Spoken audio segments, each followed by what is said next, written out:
In a Roman latrine 2,000 years ago, there was no paper. You stared at the communal bucket, grabbed the tersorium, a sea sponge on a wooden stick, and set to work. It feels like a primitive nightmare, but while we cling to our dry, perforated rolls, billions of people across history may have continued using water-based cleansing. Some argue those ancient methods may be more effective than what you have in your bathroom right now. The Western industrial standard has dominated our cultural imagination so thoroughly that we forgot our current way is a recent narrow invention. If our ancestors were cleaner than we are, why did we spend centuries moving backward?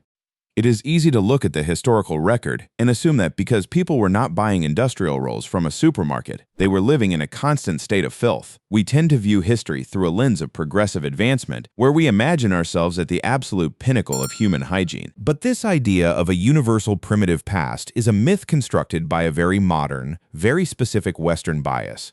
When you dig into the evidence, you find that hygiene was never about a lack of knowledge or sophistication. It was a precise, localized calculation based entirely on environment and resources. In regions where water was abundant, it was harnessed as the premier cleansing agent. In arid climates, people utilized the natural flora and minerals at their disposal. The reality is that for most of human history, your routine was dictated by the landscape you walked on. The assumption that water-based cleansing is inherently inferior or less effective is a byproduct of modern industrial marketing rather than biological fact. In many Islamic and South Asian cultures, water and the left hand have historically served as the primary method for personal cleansing, providing a standard of hygiene that continues to be preferred by billions of people today. This is not some archaic holdover. It is a highly efficient, sustainable, and culturally ingrained practice that turns our reliance on disposable, chemically processed dry paper on its head. The evidence suggests the path toward water-based efficiency is only gaining momentum, but the reason you find those alternatives shocking is because we view history through the narrow lens of our own supermarket aisles. To actually understand how humanity survived without modern plumbing, you have to adopt the locality lens. The reality is that there was never one universal method because nature does not provide a universal set of materials. People didn't choose their hygiene tools based on some bizarre experiment. They chose them based on what was sitting right outside their door. If you were living along the arid stretches of the Silk Road where water was a precious resource, you adapted by using materials that were plentiful, like cloth-wrapped bamboo sticks. If you lived in a dense, lush landscape, you looked to the forest floor for moss or leaves. If you were working a rural farm in early North America, you didn't have a massive industrial supply chain, so you turned to what the harvest left behind in the fields. Specifically, dried corn cobs were a documented substitute in areas where corn was abundant, because they were structurally firm and readily available within arm's reach of your own backyard. This is the mental model you need to master. Before you judge those ancient practices, stop and ask yourself what climate, culture, and materials were actually available in that specific spot. Place always determined practice. We think of our current habits as the peak, but we are really just the product of a globalized supply chain that standardized what used to be a wildly creative human response to local geography. The next evolution of your bathroom habits might rely on these forgotten geographical lessons. But if you think that localized adaptation sounds convenient, the reality for some of the world's most powerful empires was remarkably rigid. Take the Greeks, for example. In the absence of paper, they relied on what archaeologists call pessoi, which were simply small stones or pebbles. In other instances, they used ostraca, or broken fragments of pottery. Imagine the daily reality of that. You are effectively scraping with jagged, hard-edged debris.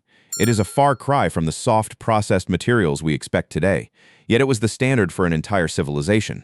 However, the Romans took this concept of mechanical cleanup even further.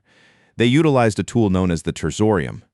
This was essentially a sea sponge fixed to the end of a long wooden stick. It was not a disposable item. Instead, after use, it was stored in a bucket of salt water or vinegar, waiting for the next person to walk into the public latrine. The communal nature of it is the most jarring part. While the exact scope and hygienic usage of this practice remain a subject of scholarly debate, the physical design implies a shared responsibility that defies our modern obsession with individual, sterile, single-use products. You had to participate in a system that prioritized the existence of a permanent implement over the luxury of personal access. It was a harsh functional solution, one that stands in direct opposition to our current, sanitized expectations. The tension between public utility and private sterility was about to be broken by a totally different material. While the Romans were busy navigating their communal sponges, a strikingly different kind of evidence was emerging thousands of miles to the east, buried deep within the sands of the Silk Road. In a latrine dated between 111 and 109 BCE, archaeologists discovered cloth-wrapped bamboo sticks, marking the earliest known archaeological evidence of paper used for hygiene in that region. This wasn't a scrap of parchment found in a dusty corner. It was a purposeful, layered object, designed for a specific bodily function at the intersection of trade and travel. That discovery stands entirely on its own terms.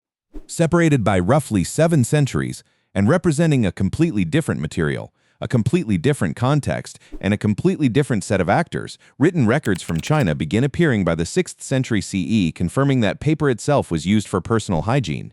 These two findings share a broad geographic origin, but they do not form a chain. One does not cause or predict the other. The bamboo stick latrine and the written paper records are two independent data points, each telling its own story about human ingenuity in a specific moment. What the 6th century records do tell us is that paper hygiene at that stage remained a labor-intensive and far from universal practice. Producing paper required significant craft and resources. It was not something casually available to every household. The gap between these isolated discoveries and the disposable roll sitting in your bathroom today is vast, and what fills that gap is not a tidy evolutionary story. So what force finally made this a planetary habit? Beyond individual tools, these hygiene practices functioned as a form of social architecture, enforcing community norms and preserving the collective health of the group. Knowledge of the safest moss species, the proper preparation of a corn cob, or the communal duty of cleaning a shared utensil was not discovered in isolation. It was transmitted deliberately, passed from elder to youth as a survival imperative. How one managed bodily necessity was treated as an act of communal respect, not merely a private chore. These routines were among the first social contracts a community would enforce. Shared responsibility was the mechanism that held these systems together. Because resources like sponges or carefully chosen stones were inherently communal, the burden of upkeep fell on the collective rather than the individual. No one operated in isolation because the environment demanded a coordinated effort. The latrine was a shared civic space, and its maintenance was a shared civic duty. Every community effectively had gatekeepers of hygiene knowledge, individuals whose role was to ensure that generational understanding of tools, preparation, and safe use remained intact. This created a profound cycle of accountability. The most intimate moment of daily life was simultaneously one of the most socially regulated. Failing in your duty to the communal tool was not merely a personal lapse, it was a breach of the group's trust and safety. That tightly woven social control over the body's most private act persisted for millennia. What happens to the individual when that entire web of shared accountability is suddenly dissolved and a factory makes the decision for everyone? That tether to the land finally snapped when the factory floor took over. The transition from localized sponges, moss, and corn cobs to the neat rolls in your bathroom today was not a natural evolutionary step toward better health. It was the result of industrial papermaking, mass production, and the rise of massive plumbing infrastructure that defined the 20th century. For the first time in human history, your local geography became irrelevant to your personal hygiene. However, industry alone did not force this change. The real engine behind the transition was aggressive commercial marketing that turned a disposable commodity into a required household standard. For generations, people survived just fine, using whatever the terrain provided, but corporations realized they could profit from that exact moment of human need. By standardizing the product, they effectively erased the diverse, region-specific methods that had served humanity for thousands of years. We stopped looking at what our immediate environment offered and started looking at the grocery store shelf. This created a global cycle of consumption, where the habit became identical from New York to London. You were no longer tethered to a stream, a harvest, or a forest. You were tied to a supply chain. It is a striking reality, because while we often view this shift as a triumph of modern engineering, it was arguably the final step in decoupling our daily bodies from the natural world. What you use depends on where and when you live. But today, where you live is secondary to your supply chain. But tracing the corporate mechanics of that shift only tells half the story. The other half belongs to the individual standing in the bathroom, holding a product they had no hand in choosing, no knowledge of making, and no ability to meaningfully refuse. Whatever was lost at the industrial scale was experienced most acutely as a private loss of agency inside the most intimate room of the home. For generations, the act of personal cleansing required active participation. Whether you were selecting the right material from your environment, maintaining a communal tool, or learning a method passed down through your community, you were an agent in the process. Your body and your judgment were both present. The shift to a standardized, disposable product removed that participation entirely. You no longer curate, maintain, or decide. You reach, use, and discard. The decision was made upstream, in a boardroom and on a factory floor, long before the product reached your hand. This is not simply nostalgia for inconvenience. It is the recognition that bodily autonomy was quietly narrowed. The diverse regional methods that once existed, water-based cleansing, natural materials, communal tools, each demanded that the individual engage with the act consciously. The standardized role asks nothing of you except passive consumption. You inherit a habit without ever choosing it, and the infrastructure built around that habit makes alternatives feel exotic or extreme rather than simply different.